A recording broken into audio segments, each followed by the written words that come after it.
कल्पना सोरेन झारखंड की राजनीति का नया अध्याय लिखने को अब तैयार हो चुकी हैं। और जिन लोगों को ये लगता है कि कल्पना सोरेन परिपक्व नहीं है, राजनीति में नहीं है, तो बहुत राजनीतिक दांवपेच नहीं समझ पाएगी, वो लोग कन्फ्यूज़न में हैं।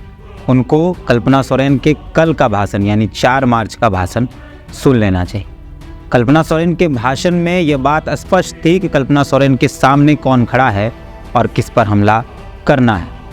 बिना नाम लिए, बिना कहे, बिना जिक्र किए कल्पना सोरेन ने यह बता दिया कि उनकी लड़ाई भाजपा से होने वाली है और इस लड़ाई का हर्जाना भाजपा को भुगतना पड़ेगा। ये कल्पना सोरेन के भाषणों में नज़र आ रहा। कई लोगों ने, कई मीडिया हाउसेस ने कल्पना सोरेन के रोते हुए उस तस्वीर को ज़रूर दिखाया, लेकिन उस रोते हुए तस्वीर के पीछे यानी और पूरे भाषण में कल्पना का रौद्र रूप भी दिख रहा था। जिस तरीके से आपको सावित्री की घटना याद है, तो एक पौराणिक कथा है कि सावित्री ने यमराज से अपने पति को छीन लाया था। उनके पति की मौत हो जाती है और उसकी भक्ति इतनी ज़्यादा होती है, पति के प्रति प्रेम इतना ज़्यादा होता है कि वो यमराज से भी अपने पति को छीन लाती है। कल्पना में वही सावित्री दिखाई पड़ रही। हालांकि ये पौराणिक है, लेकिन हम इस बात को इसलिए उससे कनेक्ट कर रहे हैं क्योंकि कल्पना एक गृहिणी है, कल्पना एक बिजनेस वुमेन है, कल्पना एक स्कूल चलाती थी, कल्पना घर में काम करती थी, यानी अपने घर में अपने बच्चों के लिए, अपने पति के लिए, अपने सास ससुर के लिए खाना बनाती थी या जो भी एक गृहिणी करती है वो करती थी। लेकिन कल्पना ने उस 4 दीवारी की चौखट को लांघा है और उस चौखट को लांघने में अगर आप समझे कि उनको बहुत दिक्कत होगा तो ऐसा नहीं है। कल्पना ने बहुत सोच समझकर, बहुत सुलझे हुए तरीके से उस चौखट को लांघा। कल्पना चाहती तो अपने पति से कॉम्प्रोमाइज़ करने के लिए कह सकती थी। कल्पना कह सकती थी हेमंत सोरेन से कि आप बीजेपी में चले जाइए या फिर कुछ और कर लीजिए, बीजेपी से हाथ मिला लीजिए तो आप जेल जाने से बच जाएंगे। जैसे बाकी तमाम जो लीडर्स, कई नाम ऐसे हैं जैसे हेमंत बिस्वा शर्मा, नीतीश कुमार, अजीत पवार जैसे कई नाम हैं, झारखंड में भानु प्रताप शाही जैसे कई नाम हैं जो बीजेपी में चले गए तो उनका तमाम जो अपराध है वो समाप्त हो गया, भ्रष्टाचार धुल गया बीजेपी में जाने से। उसी तरह कल्पना चाहती तो हेमंत सोरेन को ये कहती कि आप बीजेपी में चले जाइए, सब कुछ समाप्त हो जाएगा, आप जेल नहीं जाइएगा। लेकिन कल्पना ने हेमंत सोरेन को जेल भेजना मंजूर किया, गुरुजी की लड़ाई से समझौता नहीं किया, हेमंत सोरेन के समझौते संघर्षों से समझौता नहीं। कल्पना एकदम चाहती तो चले जाते। कल्पना एक आम पत्नी के तौर पर अपने पति से ये कहती कि आप बीजेपी में चले जाइए, बीजेपी से हाथ मिला लीजिए, तो शायद हेमंत सोरेन को मजबूरी बस मानना पड़ता। लेकिन कल्पना ने ये काम नहीं किया।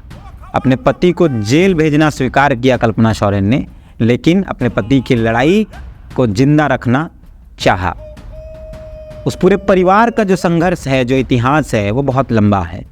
उसको किसी और वीडियो में कभी हम समझाते रहेंगे। लेकिन फ़िलहाल ये पूरा वीडियो कल्पना के राजनीतिक शुरुआत से लेकर उसके भविष्य तक हो। हम विश्लेषण करेंगे, बाकायदा जो चीज़ें होंगी वो तो आपके सामने होंगी, लेकिन फ़िलहाल जो चीज़ें मेरे नज़र से मुझे दिखाई पड़ रही हैं हम उस पर बात करना चाहते हैं। कल्पना के आने से सिर्फ और सिर्फ जेएमएम को नहीं, बाकायदा झारखंड को और तमाम पार्टियों को भी फ़ायदा होगा। जो बाकी राजनीतिक दल हैं उनको भी फ़ायदा होगा। उनको फ़ायदा इस तरीके से होगा, कल्पना जब कुछ बोलेगी, जब कुछ लिखेंगी, कुछ पढ़ेंगी, तो उसका जवाब भी विपक्ष को तैयार रखना होगा। और विपक्ष को जवाब तैयार रखने के लिए वैसे ही धुरंधर की आवश्यकता हो, क्योंकि कल्पना जितनी पढ़ी लिखी है, कल्पना जितनी समझदार है, कल्पना जितनी भाषाओं का ज्ञान रखती है, शायद किसी भी पॉलिटिकल पार्टी के पास वैसी कोई महिला नेत्री नहीं। महिला नेत्री तो छोड़ दीजिए, नेता तक नहीं। कल्पना की अंग्रेजी फराटेदार, कल्पना की संथाली फराटेदार, कल्पना की हिंदी फराटेदार, कल्पना उड़िया में फराटेदार, कल्पना की समझ फराटेदार। तो कल्पना को कटाक्ष करने के लिए विपक्ष को भी वैसा ही नेता तैयार करना पड़ेगा। कल्पना के लिखे शब्दों को, कल्पना के बयानों का कटाक्ष नीरा यादव से नहीं हो सकता है, गीता कोड़ा से नहीं हो सकता है, लुइस मरांडी से नहीं हो सकता है। अगर हम पुरुष नेताओं की बात करें तो बाबूलाल मरांडी से नहीं हो सकता है, भानु प्रताप शाही से नहीं हो सकता है। तो विपक्ष को फ़ायदा होगा कि उनको भी एक अच्छे नेता को विपक्ष में स्थापित करना होगा कल्पना के सामने। झारखंड को ये फ़ायदा होगा कि पहली बार झारखंड की राजनीति किसी महिला के इर्द गिर्द घूमेगी। इससे पहले या तो बाबूलाल मरांडी के इर्द गिर्द होती थी, या अर्जुन मुंडा के इर्द गिर्द होती थी, या हेमंत सोरेन के इर्द गिर्द होती थी, या शिबू सोरेन के इर्द गिर्द होती थी, या किसी और, लेकिन वो सब कुछ किसी पुरुष पर होता था। पूरा पॉलिटिक्स किसी पुरुष पर फोकस होता था। लेकिन अब झारखंड की राजनीति किसी महिला के इर्द गिर्द घूमेगी। कल्पना सोरेन कहाँ जा रही है ये देखा जाएगा। कैमरा कल्पना सोरेन पर फोकस्ड होगा। कल्पना सोरेन ने क्या कहा, मीडिया उस पर बवाल करेगी, सवाल करेगी। कल्पना सोरेन के लिखे बोले भाषणों का जिक्र विपक्ष को करना पड़ेगा। तो ये एक फ़ायदा होगा कि अब झारखंड में महिला लीडरशिप पर भी बातचीत शुरू। हालांकि इससे पहले भी कई महिला नेत्री झारखंड में रही, लेकिन पूरे झारखंड के राजनीतिक सिनेरियो में फिट नहीं बैठी है। कोई किसी क्षेत्र में, कोई किसी क्षेत्र में, कोई किसी क्षेत्र में सीमित रही। लेकिन कल्पना झारखंड के कोर राजनीति के कोर पर सीमित हो जाएंगे, कोर पर वो स्थापित हो जाएंगे। मतलब झारखंड का पूरा राजनीतिक सिनेरियो वहाँ शिफ्ट हो जाए कल्पना पर। अब आते हैं नई बात पर, मतलब दूसरी बात। 2024 में झारखंड के अंदर 2 महिला नेत्रियों की चर्चा बहुत ज़बरदस्त हुई। एक पूर्व मुख्यमंत्री मधु कोड़ा की पत्नी गीता कोड़ा और एक पूर्व मुख्यमंत्री हेमंत सोरेन की पत्नी कल्पना सोरेन। आप बोलिए नहीं बोलिए, गीता कोड़ा बोले नहीं बोले और तमाम लोग बोले नहीं बोले, लेकिन सर्वविदित सच्चाई यही है कि मधु कोड़ा को बचाने, मधु कोड़ा को उस पूरे प्रकरण से सुरक्षित रखने के लिए गीता कोड़ा भाजपा में गई। आपको इस बात की जानकारी है, सब लोग इस बात को जानते हैं। जितने गंभीर आरोप मधु कोड़ा पर हैं वो सिद्ध हो जाते तो मधु कोड़ा दोबारा जेल में होती। शायद इन चीज़ों से बचाने के लिए गीता कोड़ा भाजपा में। ये तमाम लोग गाहे बिगाहे बात कर रहे हैं और गीता कोड़ा भले ना बोले, सच्चाई भी यही है, इतना हम लोग समझ पाते हैं। पता नहीं इसके आगे क्या होगा। और दूसरी कल्पना सोरेन।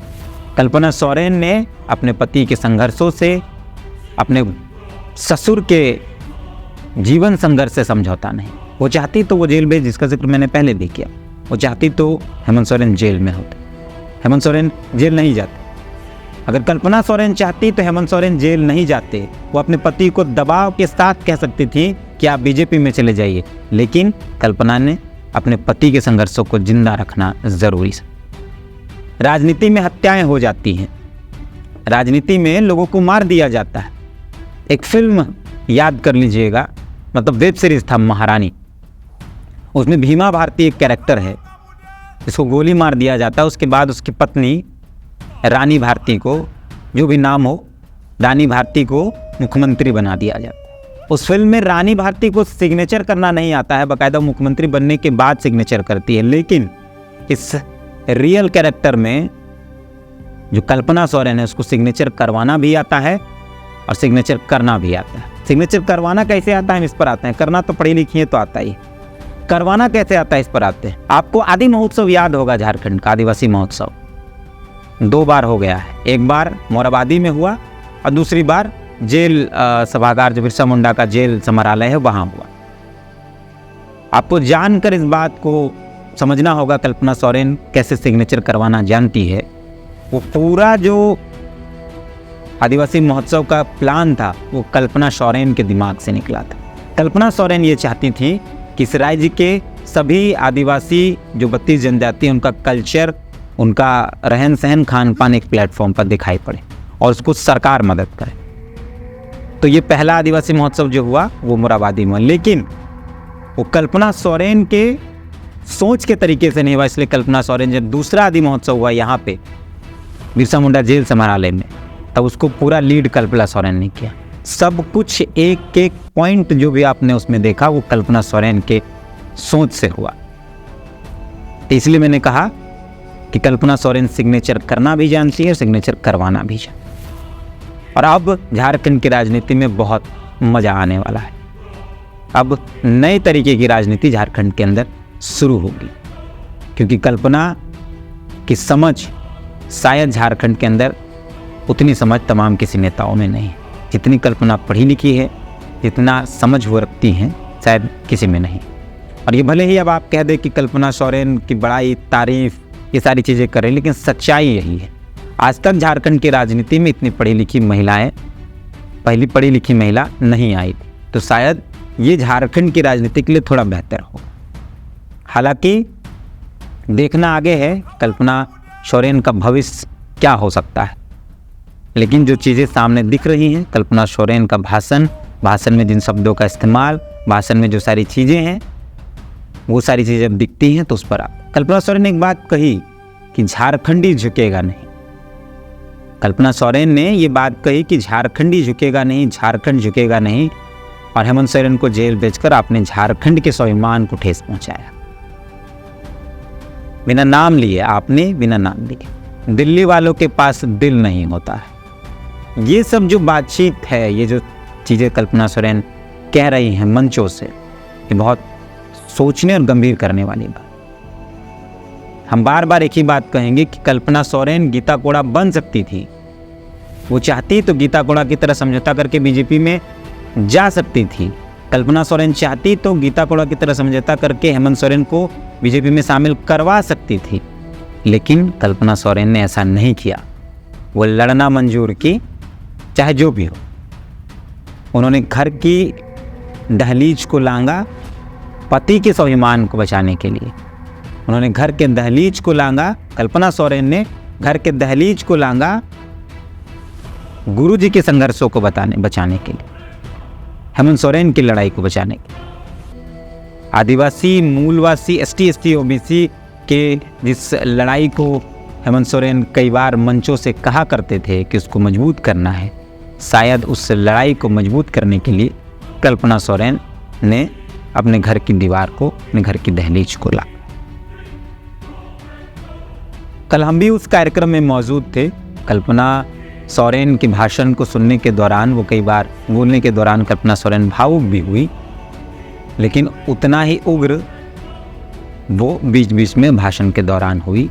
उनका एक्सप्रेशन, उनका शब्द, वो सब उससे पता चल रहा था कि कल्पना सोरेन किसको टारगेट करे। और एक बात बहुत अच्छे से स्पष्ट कर देना चाहते हैं कि लोकसभा का तो पता नहीं, लेकिन विधानसभा 2024 में भाजपा को बहुत मुश्किल हो जाएगा। भाजपा को कई सीटों पर मुश्किल हो जाएगा। लोकसभा का तो चलिए मोदी जी हैं, तो मोदी जी के नाम पर तो गंगा निकल ही जाता है। मोदी जी की गंगा में सब बह ही जा रहे हैं। नहीं भी काम करेंगे तो भी भाजपा टिकट देगी तो मोदी जी के नाम पर निकल ही जाएंगे। कई नाम हैं ऐसे, लेकिन विधानसभा में भाजपा को मुश्किल हो जाएगी, और शायद भाजपा को इसके लिए तैयार रहना चाहिए। भाजपा को कल्पना सोरेन के सामने किसी मजबूत महिला नेत्री को खड़ा करने की तैयारी करनी चाहिए। हालांकि भाजपा के पास कोई बहुत मजबूत महिला नेत्री है नहीं, लेकिन फिर भी खोजना चाहिए, लाना चाहिए और ये तैयारी करनी।